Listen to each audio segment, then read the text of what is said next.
In the scorching deserts of 633 AD, two worlds stood on the edge of collision.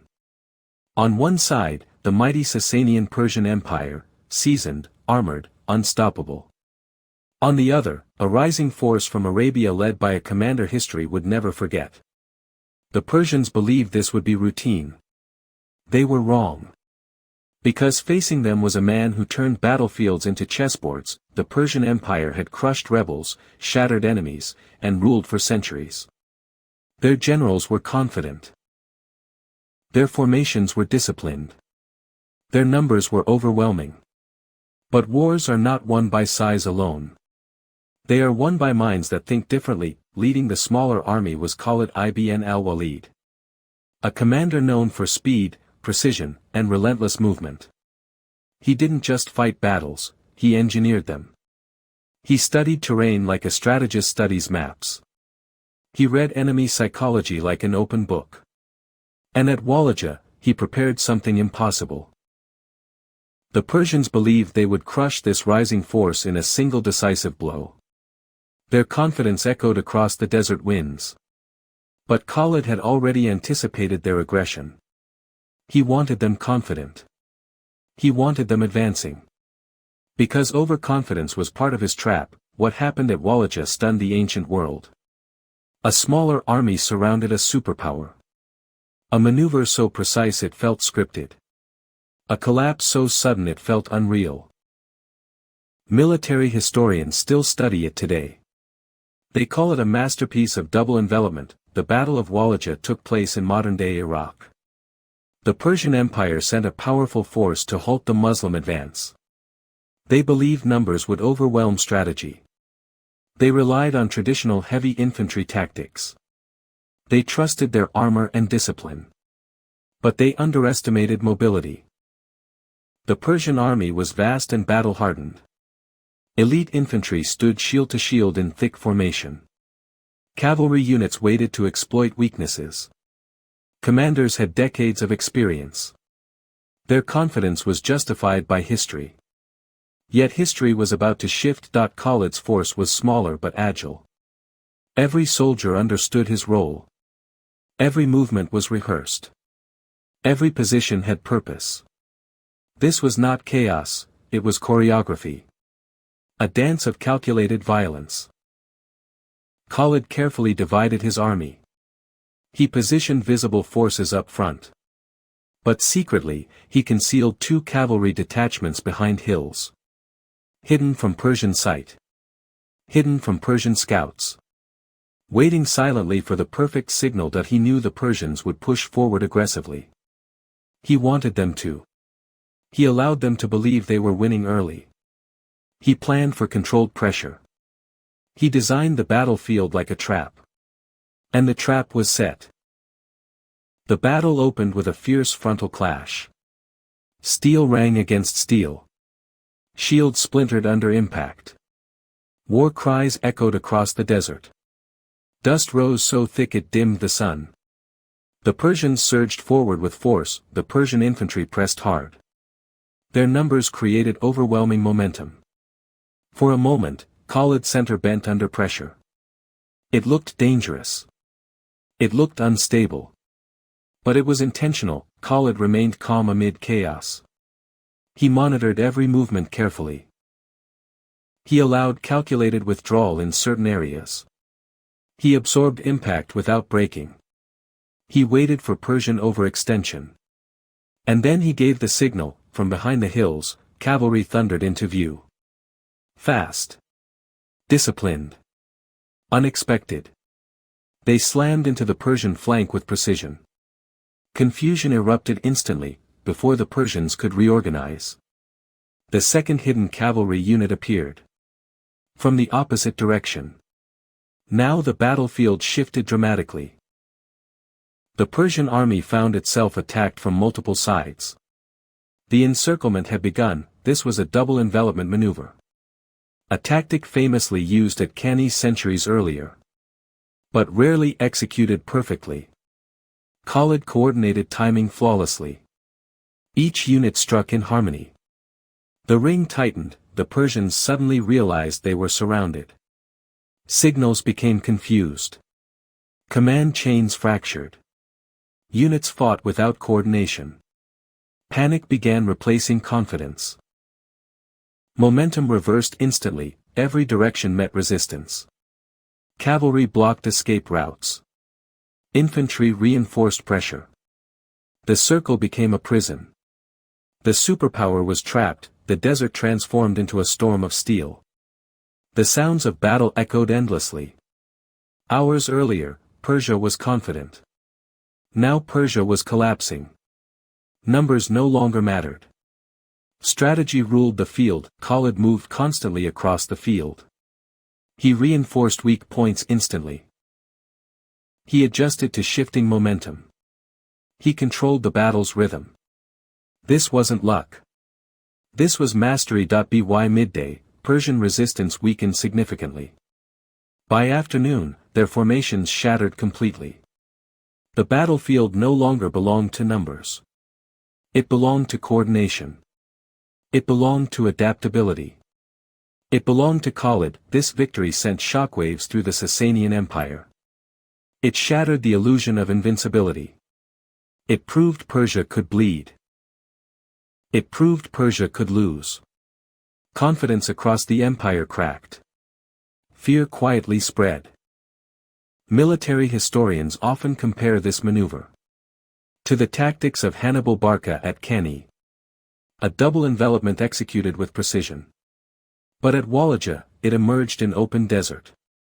Against a dominant empire. And it succeeded completely. The road into Iraq opened wider after Walajah. Momentum shifted toward the Rashidun forces. Strategic initiative changed hands. Future battles carried psychological weight. Persian commanders remembered Walajah. They remembered the trap. Khalid's leadership style was dynamic. He avoided static defense. He prioritized mobility and surprise. He valued timing above brute strength. He studied enemy psychology deeply. And he weaponized it at Walajah. Mobility wasn't just an advantage. It was the foundation of Khalid's strategy. His cavalry moved like flowing water across the desert. Fast enough to strike. Faster to reposition. And impossible to predict. The Persian generals relied on rigid formations. They trusted discipline and heavy armor. They expected the enemy to meet force with force. But Khalid changed the rules mid-battle. He turned structure into vulnerability. And confidence into exposure. As the encirclement tightened. Persian commanders struggled to issue orders. Signals vanished in dust and confusion. Communication lines collapsed. Units fought blindly. And cohesion dissolved. Khalid exploited that confusion immediately. He reinforced weak points before they formed. He sealed escape gaps before they opened. Every reaction was instant. Every move deliberate. This was battlefield awareness at its peak. By late afternoon, resistance thinned. The Persian army was no longer unified. Clusters of soldiers fought in isolation.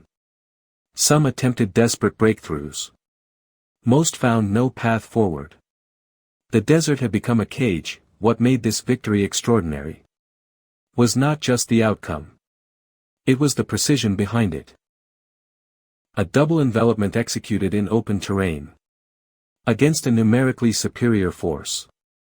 With flawless timing, the psychological impact was immediate. Persian troops realized they had been outmaneuvered. Confidence turned into disbelief. Disbelief turned into panic.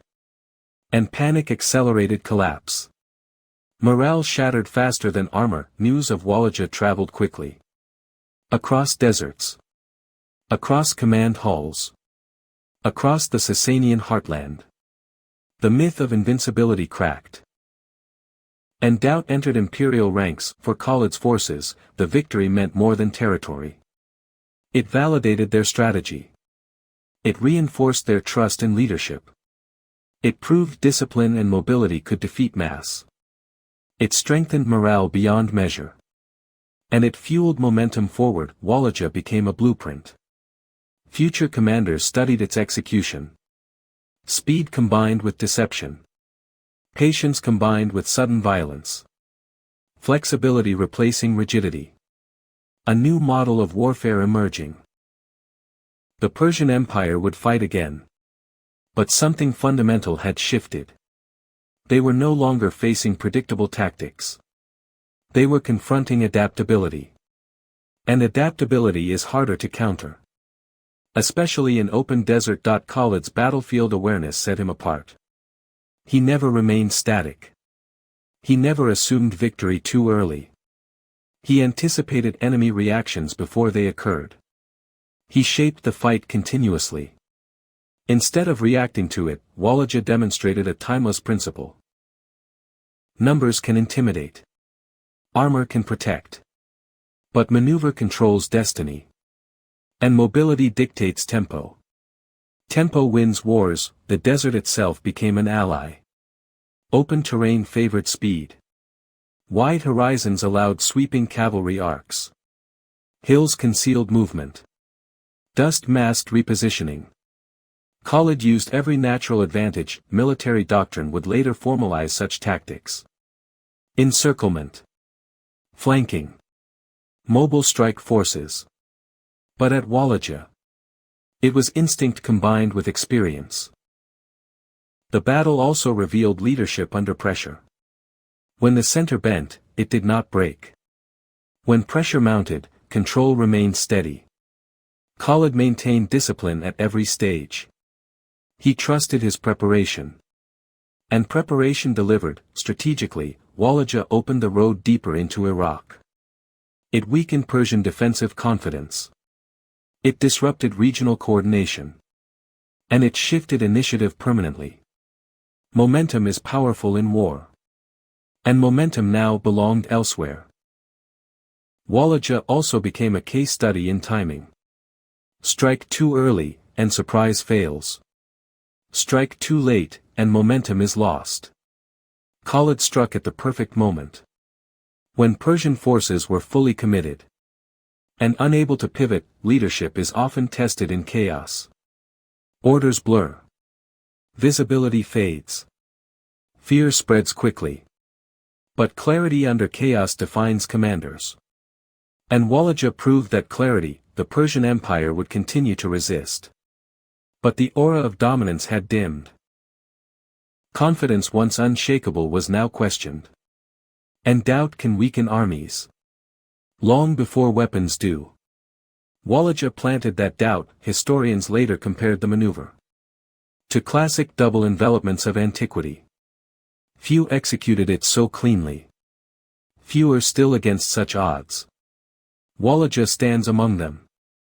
As a tactical masterpiece, beyond tactics, it was a story of adaptability. A flexible force defeating rigidity. A calculated trap defeating brute force. A smaller army defeating scale. And a commander redefining expectations. Through strategy alone, the sands of Walajah absorbed the echoes of battle. But the lesson endured. Adapt or be surrounded. Think ahead or be trapped. Move fast or be overtaken. War rewards foresight. Centuries later, military academies would study maneuver warfare. They would diagram encirclements on boards. They would analyze timing and mobility. Yet long before modern doctrine, a commander in the desert had demonstrated it. With stunning clarity. In the burning sands of Walajah. A superpower was not destroyed by strength. It was undone by strategy. Outmaneuvered in open terrain. Outpaced in its own confidence. And history recorded a timeless truth: genius changes everything.